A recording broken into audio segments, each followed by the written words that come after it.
Pada pengguna skuter macam MVX, NMAX, ADV 160 yang selalu hantar anak ke sekolah atau bawa pusing-pusing petang-petang, video ni untuk korang. Setiap kali aku nampak budak kecil duduk depan atas tank motor ni, aku mesti terfikir satu benda. Tak kesian ke? Bukan sebab mak ayah ni tak sayang tau. Tapi kadang-kadang kita ni nak cepat, nak mudah. Kalau letak belakang, budak ngantuk pula. Masalahnya, bila budak duduk terlalu depan atas tank tu, muka dia terlalu dekat dengan handle tu. Kalau tiba-tiba brek mengejut, jalan tak rata ataupun motor hilang kestabilan sekejap pun, risiko tu terus kena kat anak tau. Jadi sebab tu aku try pakai seat budak yang macam ni.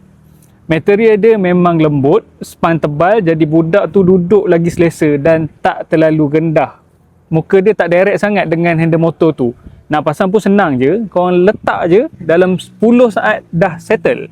Aku bukan kata benda ni buat jadi 100% selamat, tapi at least lebih baik daripada biar dia duduk direct atas tank tu. Kalau korang jenis selalu bawa anak naik skuter, seat ni memang untuk korang. Link aku letak kat bawah.